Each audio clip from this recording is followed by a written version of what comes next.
성경 여행을 지난주까지 모두 마쳤고 오늘부터는 예레미야로 우리들의 성경 여행이 계속되겠습니다.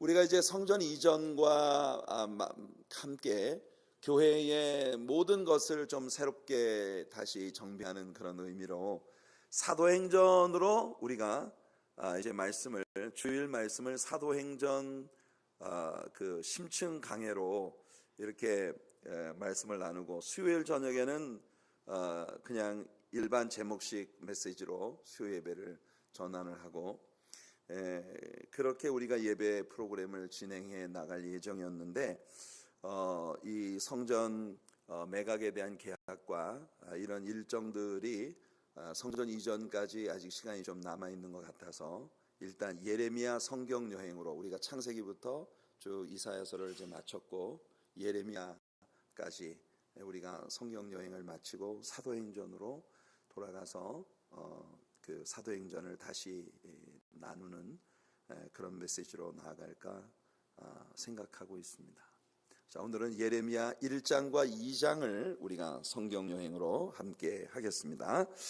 오늘 우리가 함께 다룰 예레미야 1장과 2장의 제목은 하나님의 말씀입니다. 하나님의 말씀. 1장은요, 요시야 왕 때에 예레미야에게 하나님의 말씀이 특별히 임하시는 광경을 다루고 있습니다. 그러니까 예레미야의 콜링, 예레미야가 하나님께로부터 콜링을 받는 장면을 우리들에게 보여주고 있는데요, 이 부분에 대해서 특별히 1절부터 10절까지의 내용은 지난 주일 아침 설교에서 우리가 상당히 밀도 있게 다루었기 때문에 1절부터 10절까지의 내용은 우리가 스킵하도록 하겠습니다. 예레미야라는 사람의 그 백그라운드를 우리가 여기서 볼 수 있었어요. 요시야 왕 때 유다에 지대한 영향을 미쳤던 hil기야라고 하는 아주 훌륭한 대제사장이 있었다는 걸 역사서를 공부하면서 우리 배웠었습니다. 그렇죠? 그 hil기야에 의해서 유다의 아주 마지막 부흥운동, 엄청난 그 개혁운동이 전개되었고, 8살의 왕위에 오른 요시야 왕은 hil기야와 그 hil기야 부부의 그 아주 보호 아래에서 이 요시야 왕은 이제 정권을 잡게 되었고, 굉장히 그 hil기야라고 하는 카운슬러가 뒤에 있어서 상당히 영적인 영향을 받아 어린 나이부터 온 유다 국가를 하나님 앞에 아주 돌아오게 만드는 큰 신앙 개혁 운동을 주도했었던 왕이었다는 걸 우리가 얘기했습니다. 특별히 성전이 막 엉망으로 버려지고 막 성전이 그냥 쓰레기 더미가 되고 온 사방이 무너지고 거미줄 쳐지고 그런 성전을 재건하는 공사를 이제 hil기야가 주도했었는데, 그 성전 재건 공사 현장에서 잃어버렸던 모세오경 두루마리를 찾아내고 그 두루마리를 백성들에게 읽어주는 일을 하면서 성경 말씀, 순수한 성경 말씀으로 회복되어지는 교회의 큰 부흥이 일어나게 되는 놀라운 그런 역사적인 장면을 우리가 역사서를 공부하면서 배운 바 있습니다. 이 예레미야를 공부하면서도 우리가 다시 한번 그 부분에 집중적으로 말씀을 나누는 그런 시간이 오게 될 것입니다만은, 그러니까 이 hil기야라고 하는 제사장은 그렇게 영향력 있는 아주 훌륭한 제사장이었는데, 바로 그 hil기야의 아들로 아스돗이라고 하는 베냐민 지파에 속한 땅 중에서 레위 지파 사람들에게 분배된 전역에 있는 48개의 도시 중 하나인 아나돗이라고 하는 그 도시에서 살고 있었던 제사장 hil기야의 아들로 예레미야가 태어났다고 하는 것에 대해서 지난 주일날 이야기했고, 제사장의 아들이니까 자연히 제사장직을 승계하게 되겠지만, 그냥 그렇게 아버지가 제사장이어서 자동 제사장이 된 것이 아니라 하나님과의 개인적인 깊은 교제 가운데 하나님의 말씀이 특별히 예레미야에게 임했다는 그런 장면, 그래서 정말 우리가 금상첨화라 했습니다. 그렇게 예레미야는 아주 특별한 하나님의 종으로 하나님 앞에 부름을 받았다는 것에 대해서, 그리고 하나님께서 그 어린 나이에 예레미야가 난 못합니다, 보낼 만한 사람을 보내세요, 하나님 앞에 항변할 때 예레미야에게 너는 아이라고 말하지 말아라. 하나님께서 내가 네 입에 넣어주는 말을 너는 전하기만 해라. 내가 가라는 곳에 가고 만나는 사람 만나고 어떤 상황 속에서든 내가 네 입에 넣어주는 말만 해라. 그러니까 예레미야서는요, 하나님께서 예레미야의 입에 넣어주신 말씀을 그대로 증거한 아주 놀라운 그런 말씀들입니다. 자, 10절까지의 내용을 우리가 지난 주일 아침에 다루었고 이제 11절로 들어가겠습니다. 예레미야가 소명을 받을 때 하나님께서 환상을 두 가지를 보여줬는데 그 두 가지 중에 첫 번째 환상에 관한 이야기가 여기 나옵니다. 11절과 12절 한번 같이 읽어볼게요. 여호와의 말씀이 또 내게 임하니라. 이르시되 예레미야야 내가 무엇을 보느냐 하심에 내가 대답하되 내가 살구나무 가지를 보나이다. 여호와께서 내게 이르시되 내가 잘 보았도다. 이는 내가 내 말을 지켜 그대로 이루려 함이라 하시니라. 아멘. 자, 여러분들이 환상을 봤는데 그게 살구나무의 환상을 봤어요. 살구나무는 우리는 지금 살구면 애프리카시잖아요. 애프리카, 그죠? 그런데 영어 성경에서는 이 살구나무가 아몬드 트리라고 되어 있습니다. 아몬드 트리. 어떻든 이 살구나무라고 하는 이 나무의 히브리어 원어는요, 샤케드입니다. 샤케드. 이 히브리 언어에 샤케드라고 하는 단어가 이 살구나무를 지칭하는 언어로 쓰여졌는데 이 샤케드라고 하는 명사형의 동사형은 샤카드입니다. 샤카드. 이 샤카드라고 하는 단어의 의미가 뭐냐면 awaken, 깨운다, 깨어있다. be awakened, 깨어있다, 그러니까 깨어난다. 이런 의미를 가진 단어예요. 이게 깨어난다는 동사에서부터 명사화되어진 이 아케드라고 하는 단어가 살구나무를 지칭하는 그 명칭이라고 하는 것이 상당히 흥미롭습니다. 이게 왜 그러냐면요, 여러분 팔레스타인에서 봄철이 다가올 때 제일 먼저 피는 꽃이 바로 살구꽃이에요. 그러니까 여러분 겨울에 모든 것들이 죽었다가 처음으로 봄이 오면서 죽었던 모든 것들이 다시 깨어나는 첫 번째 의미의 꽃이 바로 살구나무이기 때문에 이 살구나무라고 하는 명칭이 히브리 말로 샤케드, 이것의 동사형이 샤카드이고 이 샤카드라는 단어는 awake, 깨어있다라고 하는 그런 의미를 가진 말이에요. 그러니까 하나님께서 살구나무 환상을 보여주시면서 봐라, 살구나무라고 하는 건 명사일 때는 살구나무이지만 이게 동사일 때는 awake, 깨어난다. 완전히 동토와 같이 여러분 추운 겨울에 모든 것이 깡깡 얼어붙은 죽은 것 같은 겨울이 가고 하나님의 바야흐로 언약이 성취되어지는 봄의 계절이 다가온다. 바로 이 살구나무 환상을 보여주신 이유가 바로 그런 의미라는 거예요. 할렐루야. 은혜가 되죠. 여러분 혹시 오늘 여러분들이 오랫동안 영적인 침체의 길을 걸어왔다면 여러분들이 정말 그 첫사랑의 감동이 사라지고 기도가 죽고 찬양도 별로 그렇게 관심을 잃고 하나님 앞에 예배를 드리는 일에서도 정말 우리의 영혼을 활짝활짝 깨워주시는 그런 하나님의 은혜를 느끼지 못하는 좀 건조한, 굉장히 보링하고 그리고 아주 매너리즘에 빠진 그런 신앙생활을 여러분들이 하고 계시다면 아가서에서 겨울이 지나고 비도 그쳤고 지면에는 꽃이 피고 새들의 노랫소리가 들리는구나. 반구, 비둘기, 터틀도브, 비둘기의 노랫소리가 들리는구나. 여러분 솔로몬이 술람미 여자를 봄의 정원으로 초청할 때 불렀던 노래처럼 오늘 예레미야를 통해 하나님께서는 죽어가고 있는 싸늘한 겨울이 지나가고 하나님의 말씀이 성취되어지는 봄이 오리라. 그 봄이 다가오게 만드는 그 능력의 말씀을 선포할 사람으로 하나님이 예레미야를 부르신다는 거예요. 오늘 이 저녁에 주님을 예배하는 여러분들이 하나님께서 여러분들을 통해 어둠에 잠들어 있는 세상을 깨우는 역사의 주인공들이 되시기를 축복합니다.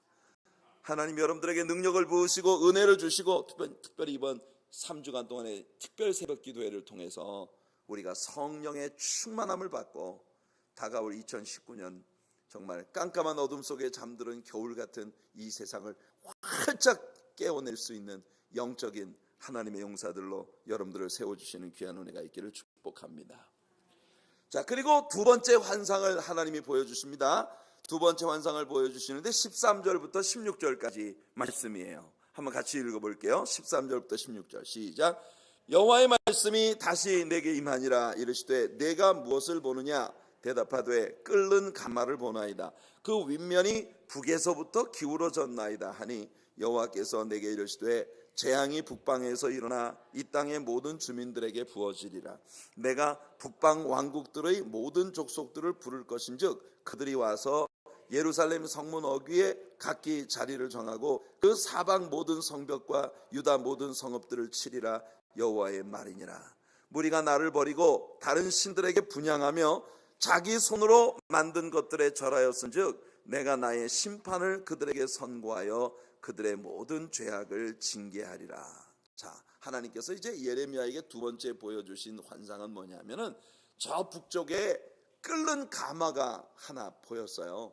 근데 그 끓는 가마가 북쪽으로부터 남쪽으로 이렇게 기울어져 있어요. 그러니까 그 속에 펄펄 끓고 있는 것들이 이제 막 이스라엘을 향해서 부어질 그런 위치에 놓여 있는 그런 끓는 가마가 저 북쪽에 있는 것을 보았습니다. 하나님께서 이 환상에 대해서는 직접 해석을 해주셨습니다. 하나님께서 저 북방으로부터 이방 나라들을 몰수히 예루살렘을 공격하게 만들어서 이 예루살렘이 그 이방인들에게 짓밟히고 그 이스라엘 사람들이 하나님을 버리고 우상을 숭배하고 우상에게 절하고 분향했던 그 모든 것들에 대한 하나님의 분노를 이 이방인들의 공격을 통해서 예루살렘을 공격하심으로써 하나님이 그 갚으실 것이라고 하는 말씀을 이 끓는 가마가 북쪽에서부터 남쪽을 향해서 쏟아지려고 하는 그런 광경을 통해서 하나님이 이제 보여주신 거예요.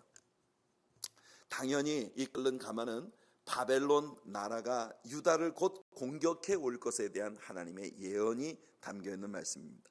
사실은 바벨론은요 이스라엘의 북쪽에 있지 않고 이스라엘의 동쪽에 있습니다. 이스라엘의 동쪽에 있는 바벨론이 이스라엘을 공격해 올 때 사실은요 이스라엘 저 북방에 시리아를 공격해서 정복하고 이 시리아 쪽으로부터 남쪽으로 이스라엘을 공격을 해서 이스라엘을 초토화시킨 거예요.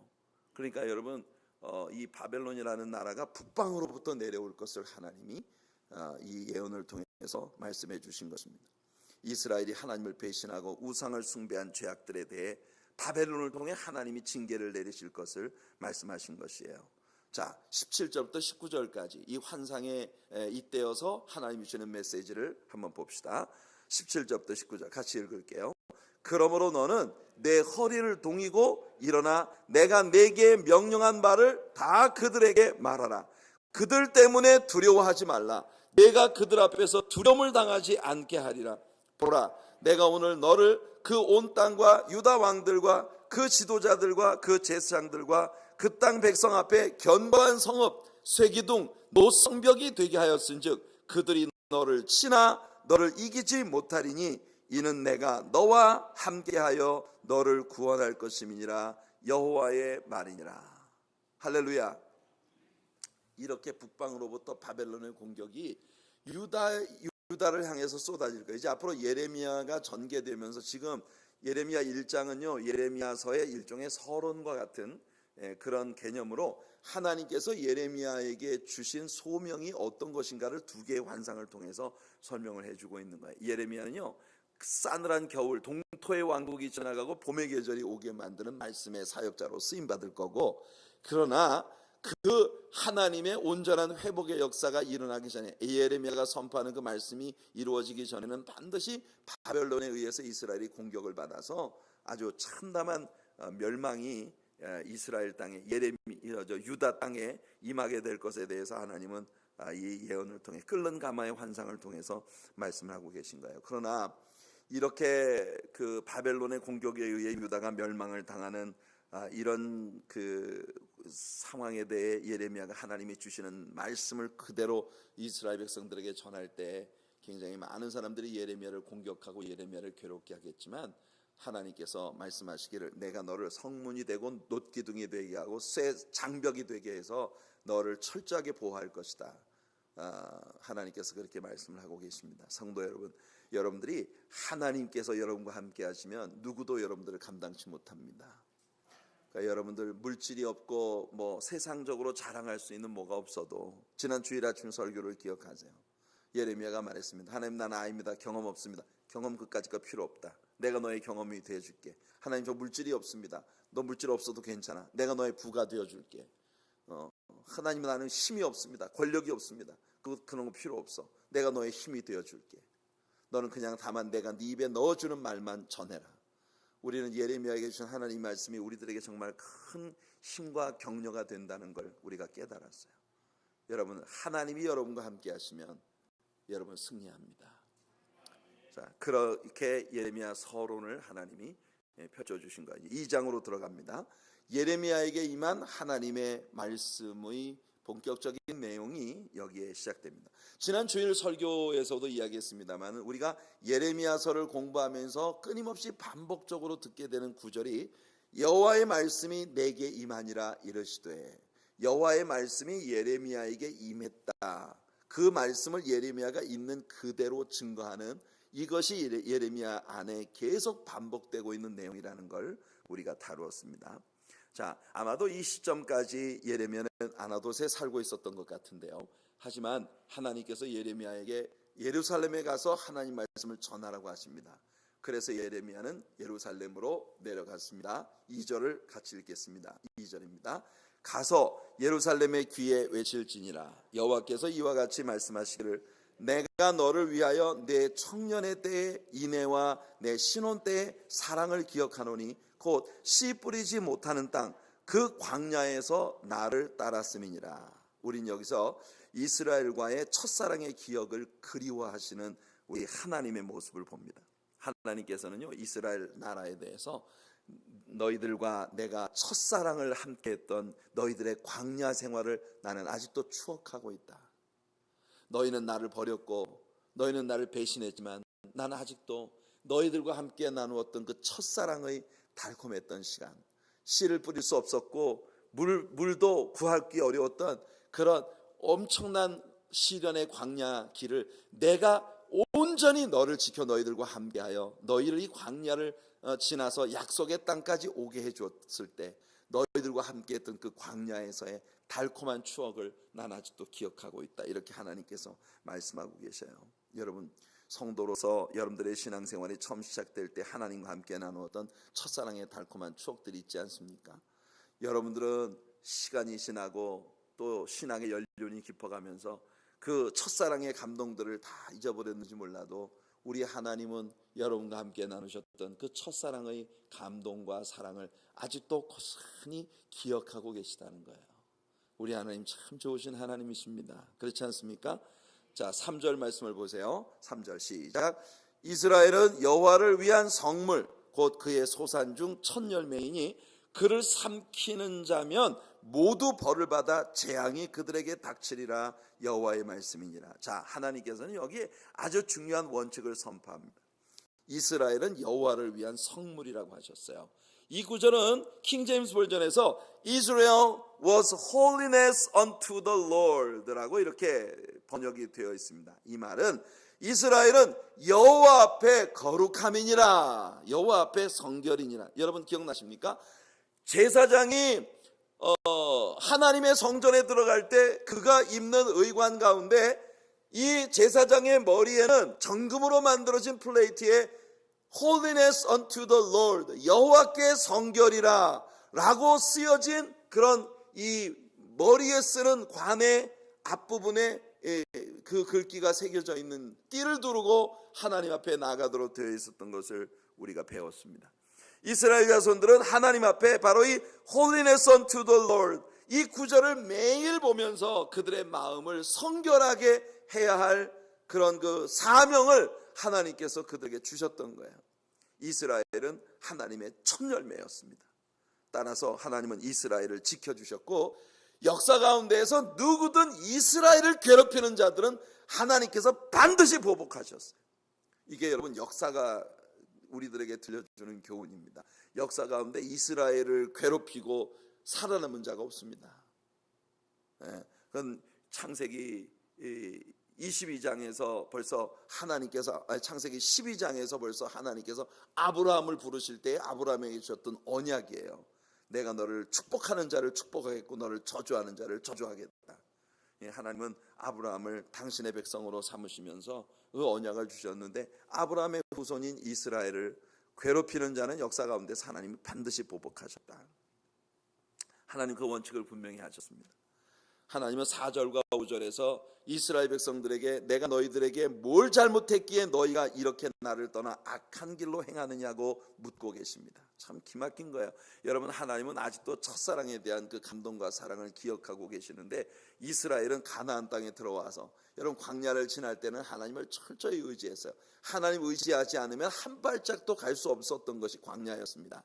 그런데 그 광야 생활 마치고 가나안 땅에 딱 들어오고 나니까 가나안 주변에 있는, 여러분 가나안을 공격해가지고 그 기업들을 12지파가 분별해서 나누니까 다 배가 불러가지고 그 주변에 남아있는 이방 원주민들의 이 우상 숭배를 배워가지고 그 이방인들이 우상을 숭배하면서 사는 그런 삶을 그대로 답습하고 있는 이스라엘을 보며 하나님은 안타까워하시는 거예요. 이스라엘은 실로 히브리서 기자가 경고했던 것처럼 떠내려간 것입니다. 드리프트 어웨이. 처음엔 기쁨으로 주님을 섬겼었는데 매일 기도하고 매일 성경 읽고 그렇게 하나님과 교제가 날마다 달콤했는데 언제부터인가 서서히 하나님께로부터 멀어지고요. 한 달이 지나도록 기도 한 번 안 해도 성경책 한 번 안 들춰보고도 아주 잘 사는 그런 사람이 되어가고 있었단 말이에요. 이게 예레미야를 통해서 하나님께서 이스라엘 백성들에게 주고 계시는 안타까운 말씀이에요. 혹시 이게 오늘 신자로 세상을 사는 여러분들의 모습은 아닌가요? 이걸 여러분들이 오늘 여러분들의 마음속에 새겨야 합니다. 과거에는 내가 정말 기도 한 번 안 하면 못 살 것 같고 그랬는데 지금은 몇 날 며칠 기도 한 번도 안 하고도 그냥 눈 하나 깜짝 안 하고 잘 살고 성경책 한 장도 읽어보지 않으면서도 나는 크리스찬이다 이러면서 여러분들이 살고 있는 것은 아닌가요? 하나님께서 이스라엘 백성들에게 그걸 말씀하고 계신 겁니다. 6절에 보니까 하나님은 이스라엘이 아예 하나님을 기억도 하지 않고 하나님이 어디 계신지 그 해답을 찾으려고도 하지 않는다는 거예요. 이게 얼마나 많은 때의 신자들의 모습입니까? 변질된 신자들. 하나님이 지금은 어디 계신지, 하나님이 무슨 뜻을 갖고 계신지, 하나님이 나에게 뭐라 말씀하시는지 아예 관심조차도 없이 그렇게 멀쩡하게 잘 살고 있다는 거예요. 7절에 보니까 하나님은 그들을 아주 복된 장소로 인도해 주셨다는 걸 상기시키십니다. 이스라엘은 아마도 세계에서 가장 열매를 잘 맺을 수 있는 땅일 거예요. 봄이 오면 이스라엘의 여러분 거리마다 아보카도, 키위, 오렌지 이런 나무들이 가로수로 빽빽하게 서 있고 여러분 정말 아름다운 열매들. 이 제가 유럽에 살 때 보니까요, 홀랜드나 독일이나 과일 시장에 가장 맛있는 과일들은 다 이스라엘에서 수출하는 과일들이에요. 꽃시장에 가면은요, 그 꽃이 제일 싱싱한 꽃들은 다 이스라엘에서 수출하는 꽃들이에요. 그러니까 그렇게 이스라엘은 하나님이 언약하신 대로 에덴 동산같이 하나님 만들어 주셨단 말입니다. 그런데 하나님은 그들을 향한 신실한 약속을 다 지켜주셨는데 이스라엘은 하나님을 버렸다는 거예요. 그리고 우상 숭배와 관련되어진 더러운 죄악들로 하나님의 그 거룩하고 아름다운 약속의 땅을 더럽히고 있었다는 겁니다. 그런데 하나님께서 여기 심각한 말씀을 하나 하십니다. 8절 말씀을 한번 읽어볼게요. 8절 읽겠습니다. 시작. 제사장들은 여호와께서 어디 계시냐 말하지 아니하였으며 율법을 다루는 자들은 나를 알지 못하며 관리들도 나에게 반역하며 선지자들은 바알의 이름으로 예언하고 무익한 것들을 따랐느니라. 야, 여러분 여기 기막힌 말씀이 나옵니다. 하나님은요, 이스라엘 나라의 이와 같은 타락이 지도자들로부터 시작이 되었다는 걸 여기 말씀하고 계신 거예요. 보세요. 제사장이 뭐 하는 사람들입니까? 백성들을 하나님 앞에, 하나님의 임재 앞으로 예배 가운데 인도하는 자들 아닙니까? 그런데 제사장들은요, 여호와 하나님이 어디 계신지 관심조차 없었어요. 그냥 제사장들은 백성들이 가지고 오는 고깃덩이에 관심이 있었고, 백성들이 하나님께 바치는 제물을 가지고 부를 축적하는 데 관심이 있었을 뿐이에요. 제사장들은 정작 백성들에게 하나님을 가르쳐야 되는데 하나님은 어디 계신지, 하나님의 뜻이 뭔지 하나님에 대해서는 관심조차 없이 종교를 집행하는 그런 일들만 계속하고 있는 죽은 종교의 지도자들이 됐다는 거예요. 율법을 다루는 자들, 서기관들, 백성들에게 하나님 말씀을 보전하고 하나님 말씀을 가르치는 직분을 맡은 자들은 하나님을 알지도 못했다는 겁니다. 하나님을 알지도 못하는 자들이 말씀을 가르치고 있으니 여러분, 그 백성들이 어떻게 되겠어요? 가슴 아픈 일이지만 오늘 우리가 살아가고 있는 이 시대에도 많은 하나님의 종들이 하나님의 뜻이 진짜 어디에 있는지 모르고 있습니다. 신문에 보면 종종 하나님의 사역에 대해 부정적인 견해들을 괜히 일반 신문에다가 칼럼 같은 걸로 이렇게 내는 목사들을 봅니다. 낙태를 부추기고 동성연애를 옹호하는 목사들도 있습니다. 11조 헌금에 대해서 부정적이고 회의적인 시각을 가지고 칼럼을 쓰는 사람들, 밖에 나가서 노방 전도를 하는 이 전도 활동에 대해서 반대 의견을 내세우는 목회자들, 자유주의 신학에 물들어서 성경의 진리들을 부정하고 순수한 이 교인들을 무신론 혹은 범신론의 세계로 이끌어가는 그런 사람들, 소위 소경이 소경을 이끌어가는 그와 같은 지도자들이 오늘날의 현대 교회 속에 얼마나 많이 자리 잡고 있는지. 여기 관리들도 나에게 반역한다 했는데 이 관리들이 킹제임스 버전에 보면 pastors라고 되어 있으나 pastors, 뉴 킹제임스 버전에서는 이것을 ruler이라고 번역하고 있어요. 이 단어가 목사 혹은 영적 지도자들을 의미하는 그런 단어입니다. 제사장과 목자들이 돌아오지 않는 한 어떻게 백성들이 하나님께 돌아올 수 있겠냐고요. 제사장과 지도자들이 하나님 앞에 먼저 울며 돌아와 성령의 능력을 받고 하나님의 말씀의 진리 가운데 돌아와야 백성들이 회개하고 뜨거운 가슴으로 우리 하나님이 이 땅에 행하고자 하시는 역사를 수행하는 교회가 될 수 있지 않겠습니까, 여러분? 오늘 우리 하나님의 사랑교회 2019년 직분을 맡은 모든 이들이 하나님 앞에 그렇게 성령 충만함을 받는 새 역사로 2019년을 여는 귀한 역사가 이번 특별 새벽 기도회를 통해 반드시 나타나게 되기를 예수님 이름으로 축원해 드립니다. 하나님께 대한 이스라엘의 반역에 대하여 우리 하나님께서 기막힌 말씀을 하십니다. 깃띠 섬들에 가보라, 계달에도 사람을 보내보라. 세상의 어느 나라가 자기의 신들을 신 아닌 것과 바꾼 케이스가 있느냐. 이 하나님이 기막힌 도전을 하고 계신 겁니다. 그런데 13절 보세요. 13절을 보니까 이스라엘 백성들이 하나님 앞에 두 가지 죄를 지었는데 그게 뭐라고 말합니까? 같이 읽어볼게요. 13절 시작. 내 백성이 두 가지 악을 행하였나니 곧 그들이 생수의 근원되는 나를 버린 것과 스스로 웅덩이를 판 것인데 그것은 그 물을 가두지 못할 터진 웅덩이들이니라. 여러분, 자기 신을 버린 나라가 있는지 세계를 둘러보라고 하나님 말씀하십니다. 그들의 신들이 그들에게 해주는 것이 아무것도 없어도 사람들이 자기들의 신을 버리는 일은 역사 속에 없다. 인디아에서는요, 아직도 불교와 힌두교를 믿고 있습니다. 역사 가운데 그 신들이 그들에게 준 것은 오직 불합리한 생활 패턴과 계급 사회, 그리고 가난과 끔찍한 질병뿐이에요. 그럼에도 불구하고 그들은 그들의 신을 아직까지도 버리지 않고 있습니다. 오히려 모든 아름다운 축복으로 이스라엘을 축복하신 하나님을 이스라엘 백성들은 버리고 그 이방인들의 한심한 우상 숭배에 빠져들고 있었다는 거예요. 살아계신 진짜 하나님을 믿는 자녀들이 우상 숭배의 삶으로 돌아가고 있다는 겁니다. 정말 존재하지도 않는 거짓 신들을 숭배하는 그런 이방인들의 신앙은 그들이 아무리 힘들고 어렵게 돼도 그들의 신을 버리지 않는 그런 모습을 보이는데, 정작 살아계신 참된 하나님을 믿는 자들은 그렇게 하나님을 초계와 같이 버린다는 거예요. 여러분, 오늘날도 보세요. 여러분, 자기의 신앙을 바꾸는데 가장 쉬운 사람이 기독교인들 아닙니까? 교회 생활이 뭐 그렇게 가벼워요? 종이 한 장 날아가는 것보다 가벼워. 웬만하면 스틀리면 그냥 떠나버려요. 세상에 교회가 여기밖에 없나? 여러분, 우리 하나님의 사랑교회 성도님들, 절대로 여러분들의 하나님을 버리지 않는 성도님들 되시길 바랍니다. 이스라엘의 죄는요, 생수의 근원되는 진정한 하나님을 버린 거예요. 그리고 하나님 대신 자기에게 생수를 공급할 다른 웅덩이를 팠다는 거예요. 그런데 그 웅덩이는 물을 저축하지 못할 터진 웅덩이들이라는 겁니다. 그들이 하나님을 저버린 결과가 무엇인지 이제 하나님께서 14절로부터 16절까지 말씀에서 설명하십니다. 이스라엘 땅은 황무하게 되었습니다. 애굽 사람들은 요시아 왕을 대적해서 공격해 왔고 많은 보물들을 약탈해서 가져갔습니다. 하나님은 이 모든 일들이 다 하나님을 버린 이스라엘 백성들의 죄 때문이라고 말씀하시는 거예요. 자, 17절과 18절 말씀을 같이 읽어보겠습니다. 17절과 18절 시작. 내 하나님 여호와가 너를 길로 인도할 때에 내가 그를 떠남으로 이를 자취함이 아니냐.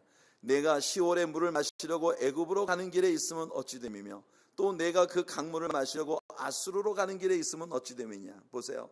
왜 자꾸 애굽 사람들한테 도움을 구하러 가느냐. 이제 우리가 예레미야서를 공부하면서 배우게 되겠습니다. 이미 우리가 왕국의 역사 가운데서 이미 배웠어요. 이제 유다가 마지막으로 망하기 직전에 바벨론이 공격을 해보니까 애굽의 도움을 청하러 갔는데 애굽 사람들에 의해서 약탈만 당하고 말았습니다. 왜 자꾸 다른 데서 생수를 얻으려 하나. 살아계신 하나님께로 돌아가는 길밖에 없는데. 안타까운 일이죠. 성도 여러분, 하나님께 가는 길이 최고입니다. 하나님께로 가는 길이 유일한 길이에요. 그리고 19절에 보시면 내 속에 여호와를 경외함이 없는 것이 악이요 고통인 줄 알아라. 오늘 우리 세대의 가장 큰 문제는 그 속에 하나님을 경외함, 하나님을 두려워함이 없다는 겁니다. 성경은 우리들에게 여호와를 경외함이 지혜의 근본이며 여호와를 경외함이 보배라고 말씀하고 있어요. 시편 111편 10절에 보니까 여호와를 경외함이 지혜의 근본이며 그의 계명을 지키는 자는 다 훌륭한 지각을 가진 자니 여호와를 찬양함이 영원히 계속되리로다. 이사야 33장 6절에도 보니까 내 시대에 평안함이 있으며 구원과 지혜와 지식이 풍성할 것이니 여호와를 경외함이 내 보배니라. 성도 여러분, 어떤 상황 속에서도 여호와 하나님을 경외하는 여러분들 되시길 축복합니다. 그것이 여러분들에게 보배예요. 보배. 여호와를 두려워하는 것은 곧 악을 미워하는 거죠. 우리의 삶에서 악을 제하고 여호와를 경외하는 것이 평화의 뿌리입니다. 20절 예레미야 2장 20절 읽어볼게요. 시작. 내가 옛적부터 내 멍에를 꺾고 내 결박을 끊으며 말하기를 나는 순종하지 아니하리라 하고 모든 높은 산 위에서와 모든 푸른 나무 아래에서 너는 몸을 굽혀 행음하도다. 이 행음한다는 말이 뭐냐면 하나님을 버리고 이방 신들에게 절을 하는 영적인 간음을 이야기하는 거예요.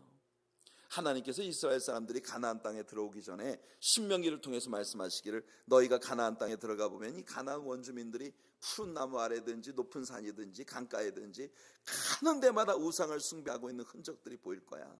너희가 그것들을 완전히 다 파괴시켜 버려야 한다고 하나님 말씀하셨어요. 그런데 하나님을 버리고 이스라엘 사람들이 그런 이방인들의 우상 숭배에 함께 참여하고 있는 모습을 하나님은 영적인 간음으로 보고 계신 것입니다. 하나님께서 시내산에서 이스라엘 백성들에게 처음 율법을 주실 때 이스라엘 백성들은 모세에게 우리는 두려워서 하나님 말씀 들을 수가 없으니 당신이 우리 대신 가서 말씀을 듣고 우리에게 전해주면 우리가 순종하겠나이다 했습니다. 하나님은 애굽의 노예로서 이스라엘 백성들이 무겁게 메고 있었던 멍에를 다 벗겨주시고 그들을 따르던 애굽 군대를 홍해바다에 다 수장시키시고 그들을 완전히 자유케 하셨습니다. 그들은 그때 하나님께 약속을 했던 거예요. 그들은 하나님의 법을 지키며 순종하며 하나님을 따르겠다고 약속했습니다. 하지만 그 처음 약속들을 다 버리고 그들은 마치 창녀처럼 우상 숭배의 제단들을 쌓고 영적인 음행을 행하고 있었던 것이에요. 하나님은 그들에게 말씀하십니다. 좋은 포도를 심었는데 이스라엘 백성들이 들포도를 맺었다는 거예요. 여러분들 이사야서를 공부할 때 이사야 5장에서 우리는 포도원 노래를 배웠지 않습니까? 이사야 5장 4절에 보면 내가 내 포도원을 위하여 행한 것 외에 무엇을 더할 것이 있으랴. 내가 좋은 포도 맺기를 기다렸거늘 들포도를 맺으면 어찌 됨인고. 여러분 이사야서 5장에서 이스라엘 나라가 하나님의 좋은 포도를 맺지 못한 것에 대해서 한탄하시는 하나님의 슬픈 노래가 있었습니다. 여기 이사야의 여호와의 포도원 노래와 유사한 말씀이 이어집니다. 21절 말씀을 보시면요, 같이 한번 읽어볼게요. 시작. 내가 너를 순전한 참 종자 곧 귀한 포도나무로 심었거늘 내게 대하여 이방 포도나무의 악한 가지가 되면 어찌 됨이냐. 이사야서 5장에 있었던 포도원 노래와 같은 맥락의 말씀을 하나님 여기 하고 계셔요. 하나님이 이스라엘을 위해 모든 더러운 것들을 제하고 울타리를 두르시고 좋은 포도 종자를 심어 주셨습니다. 그러나 이스라엘은 들포도를 맺고 있어요. 악한 가지가 되고 있어요. 하나님이 이사야에게 말씀하셨던 것처럼 예레미야에게도 똑같이 묻고 계십니다. 내가 도대체 내가 지금까지 너희들에게 행한 것보다 뭘 더 할 수 있었으랴. 더 할 수 없이 아름다운 축복들을 너희들에게 주었다는 겁니다. 하나님은 이어서 죄라고 하는 것이 어떤 세제로도 씻어낼 수 없는, 죄는요 열심히 씻어낸다고 씻어지는 것이 아닌 영적인 문제라는 걸 말씀하고 계세요. 22절 말씀 한번 읽어볼게요. 시작. 주 여호와의 말씀이니라. 내가 잿물로 스스로 씻으며 내가 많은 비누를 쓸지라도 내 죄악이 내 앞에 그대로 있으리니. 여러분들 옛날에 연탄을 떼던 시대를 기억하십니까? 구공탄 생각하시나요? 여러분들 그 구공탄이라는 거, 이게 동그란 연탄에 구멍이 있어 연탄 집게로 이렇게 집어다가 새벽에 나가가지고 불 갈고 이렇게 하는 그 연탄. 여러분 그 연탄이 말이에요 새까맣잖아요. 그 새까만 연탄을 여러분들이 하얗게 만들어 보겠다고 부엌바닥에 앉아서 수세미로 비누를 풀어가지고 아니면 양잿물 같은 걸로 앉아가지고 그 연탄을 빡빡 문지르고 있다고 한번 생각해 보세요. 여러분들 그 문지른다고 연탄이 하얘집니까? 하얘지지 않아요. 왜냐하면 그 연탄은요 속속들이 까맣거든. 그 속속들이 까만 놈을 그걸 하얗게 만들어 보겠다고 앉아서 빡빡 문지르고 있으면 온 부엌 바닥이 다 새까만 연탄물이에요. 그런데 그 연탄을 하얗게 만드는 방법이 있어. 어떻게 하면 그 연탄이 하얗게 됩니까? 불 속에 넣고 태워야 돼. 불 속에 넣고 태우면 이 껍데기만 아니라 속속들이 하얗게 되는 거예요. 여러분 그 연탄이 우리들에게 가져다주는 교훈이 바로 하나님 지금 말씀하시고 계신 거예요. 너희가 죄를 깨달았다고 해서 너희 죄를 씻는다고 어디 가서 도덕 수련하고 어디 가서 철학을 배우고 그렇게 해가지고 그런 걸로 팍팍 문지른다고 해서 죄 문제 절대 해결되지. 왜? 죄는 너희들의 영혼 깊은 곳에 스며들어 있는 영적 문제야. 오직 하나님께 나와야 여러분 그 문제가 해결될 수 있다는 겁니다. 아멘. 하나님의 능력으로만 여러분 이 문제가 해결될 수 있다는 거예요. 23절과 24절에서 하나님은 이스라엘이 하나님이 아닌 다른 것으로부터 그런 쾌락을 찾아 얻으려고 미친 당나귀처럼 광야를 뛰어다니고 있다고 말합니다. 코에서 콧김을 몰아쉬면서 성난 나귀처럼 뛰어다닌다는 거예요. 그러므로 하나님은 25절에서 하나님이 아무리 불러도 이스라엘이 이방 신들을 사랑해서 그들을 따라가 버렸다고 말씀하십니다. 불러도 대답도 없이 이방 신들을 다 따라가 버렸어요. 26절과 27절에 보시면 하나님은 이스라엘 왕들과 지도자들이 앞장서서 우상을 향해 자기 아버지라 부르며 하나님을 저버리고 그렇게 마음대로 살다가 막상 하나님의 징계가 임하면 하나님께 나와서 우리를 구원하소서, 우리는 하나님 백성이 아닙니까? 이렇게 말하고 있다는 거예요. 하나님이 28절부터 30절까지 말씀에서 약간의 유머를 섞어서 하나님 말씀하십니다. 야, 왜 나한테 부르짖어? 네가 좋아하는 우상 있잖아. 나 버리고 따라갈 때는 언제고 네 따라다니다 우상한테 살려달라고 해. 그 우상한테 살려달라고 하면 잘도 살려주겠다. 하나님이 30절까지 그렇게 말씀하고 계신 거예요. 그 맨날 따라다니는 우상 그 분양하고 절하고 돈 바치고 그 우상 다 어디 갔어? 그놈들한테 도와달라고 해. 나는 참 하나님이 아니라며. 하나님 그렇게 말씀하고 계신 거예요. 드디어 유다 백성들이 하나님께 부르짖어도 하나님께서 귀를 완전히 닫아버리시는 시간이 다가왔다는 거예요. 그토록 안타깝게 하나님이 부르셨지만 첫사랑의 기억을 되살리며 내게로 돌아오라고 안타깝게 부르셨어도 그들은 돌아오지 않고 귀를 막고 도망갔는데 그들에게 별별 시련을 보내시고 가뭄도 전쟁도 겪어야 했지만 여러분 이스라엘 사람들은 무시하고 우상을 향해 달려갔습니다. 하나님께서 부르짖어도 소용이 없었어요. 수많은 선지자들을 보내서 유다 백성들을 하나님께 돌아오라고 애를 썼지만 여러분 사도행전 7장에 보세요. 스데반 집사는 이스라엘의 자부심으로 삼고 있었던 아브라함과 이삭과 야곱, 요셉 등을 하나님께서 어떻게 부르시고 그들을 축복하셔서 이스라엘을 시작하셨는지 말씀하십니다. 그리고 모세를 통해서 어떻게 이스라엘을 구원하시고 약속을 주셨는지, 그리고 타락의 길을 걷고 있었던 이스라엘 자손들을 돌이키려고 얼마나 많은 선지자들을 그들에게 보내주셨는지. 여러분 그러나 스데반은 말합니다. 목이 곧고 귀와 마음에 할례 받지 못한 너희들의 조상들이 하나님께서 보내신 그 수많은 선지자들을 다 죽이고 돌로 쳤다. 맨 마지막에는 하나님께서 보내신 예수 그리스도를 십자가에 못 박아 죽여버렸다. 스데반 집사는 그들이 목이 곧고 마음과 귀에 할례 받지 못한 사람들이라고 그들의 교만에 대해 엄히 경고하고 있었어요. 하나님이 같은 맥락의 말씀을 하십니다. 31절과 32절 같이 읽어보겠습니다. 시작. 너희 이 세대여 여호와의 말을 들어보라. 내가 이스라엘에게 광야가 되었었느냐? 캄캄한 땅이 되었었느냐? 무슨 이유로 내 백성이 말하기를 우리는 모였으니 다시 죽게로 가지 아니하겠다 하느냐? 처녀가 어찌 그의 패물을 입겠느냐? 신부가 어찌 그의 예복을 입겠느냐? 오직 내 백성은 나를 잊었나니 그 날수는 셀 수 없거늘. 여러분, 하나님의 말씀은 어떤 신부가 결혼식장에서 내 정신 좀 봐, 웨딩드레스를 놓고 왔네. 근데 웨딩드레스를 내가 어디다 놨는지 기억이 안 나. 아니, 결혼식장에 들어가는 신부가 그렇게 말하는 자가 있겠냐는 거예요. 이스라엘이 나를 버린 것은 그런 것과 똑같은 짓을 한 것이다. 그래서 33절부터 35절에서 하나님은 그들이 무죄하다고 잡아떼지만 그들의 옷에 가난한 자의 피가 묻어있고 그들이 아무리 부정한다고 해서 그들의 손에 묻어있는 죄악은 절대로 씻어지지 않는다는 거예요. 나는 무죄하다, 나는 의롭다 주장한다고 그렇게 되는 것이 아니라는 겁니다.